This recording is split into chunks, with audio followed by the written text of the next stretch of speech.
Welcome to Whiterun, the largest city in all of Skyrim.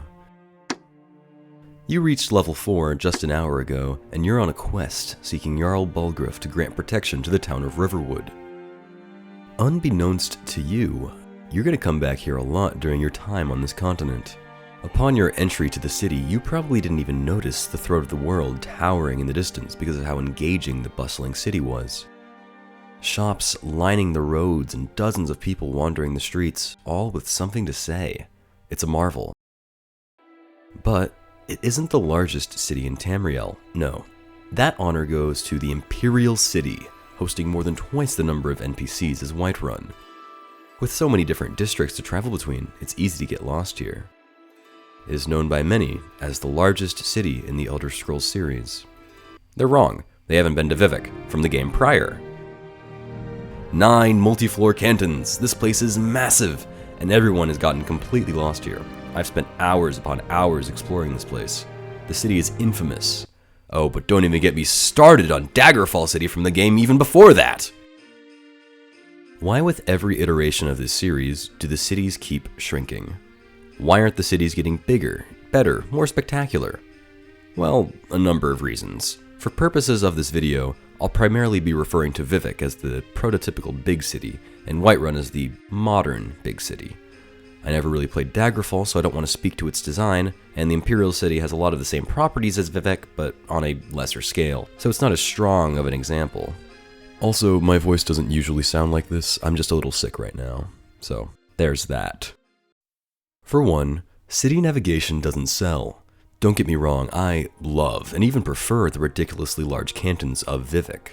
I love navigation and exploration, so getting lost in these large cities is part of the game for me. The very first part of the main quest isn't going to Caius Casadas, it's finding him. He's somewhere in Balmora, and you need to ask around for directions. With the very first quest, you're taught the importance of asking. City navigation is intended as a piece of the game. There are literal in-game guides that you are meant to buy and read. Meanwhile, in Skyrim, the larger cities are much more like theme parks and can be easily navigated in a quick, scenic loop. Whiterun is a loop, Solitude's a loop, Windhelm's a loop, it's all loops. It's very streamlined because navigation is no longer a piece of the game. That's been replaced with map markers and quest markers. The reason being, the average person doesn't really care for that piece of gameplay, or at least I imagine that's what the designers thought. They're probably right. Players want to get to the dungeon. They want to get to the quest, not meander about trying to find the quest in dungeon. Spatial reasoning problems aren't exciting to the average person, right? Does the average person get overjoyed at the idea of asking for directions? Probably not. And imagine someone who's awful at navigation. It could be you.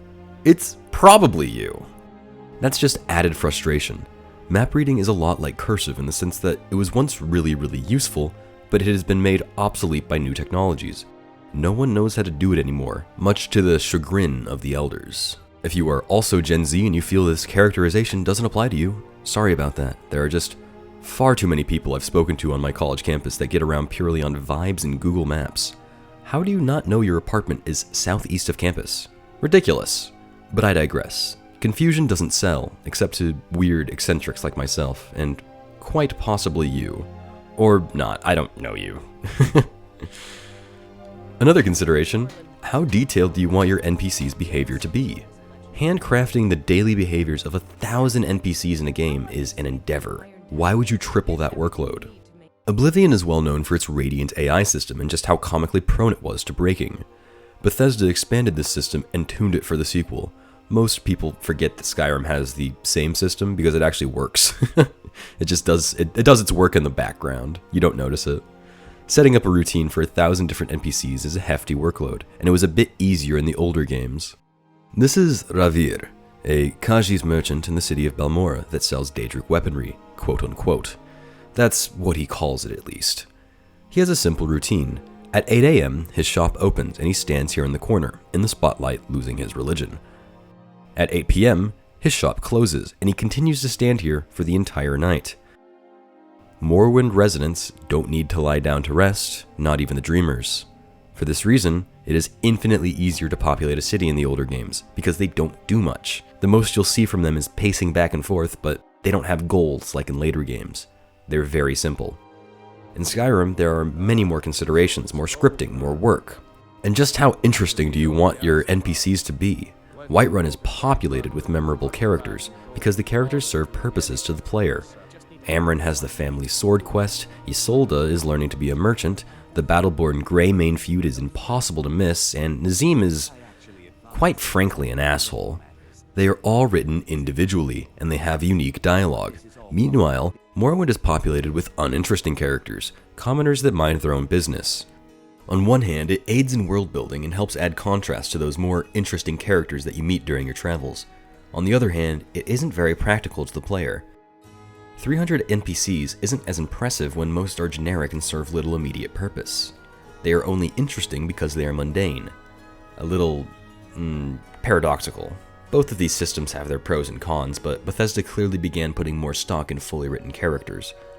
Unwritten characters don't exist in Skyrim. If you see someone walking around a city, there is always going to be something they, and they alone, have to say. Imagine trying to write 300 different unique characters for one city. That's pretty damn hard, so they didn't do it. And what about the function of a city? Think about the city or town or whatever you live in. How much of that city is relevant to you in your day-to-day life? Probably not much of it. The same goes for fictional cities. In Tamriel, the places you frequent most would be stores for buying and selling goods, and guilds. The rest of it, you only really pass through it. Vivec has shops in every canton, but these aren't the shops you will frequent in the game. They take time to travel to. Meanwhile, the shops in Balmora, which happens to be about the size of Whiterun, are much more accessible. No one is taking 5 minutes to travel to St. Dellen's Canton to trade pottery with Gomeso Sarano. It's good for the believability of the world, but 100 different shopkeepers is never useful to the player. They just need a few. For most parts of Vivec, the player may only pass through it most twice in a playthrough, if at all because of this. Most of the city is for the Dunmer inhabitants, not you. From a production standpoint, Whiterun is a very efficient city because it is consistently relevant and useful to the player throughout their playtime, making the effort put into designing it worthwhile. There's a high return on that investment. Meanwhile, Vivec is very inefficient, a lot of work that few players will ever get to experience and appreciate.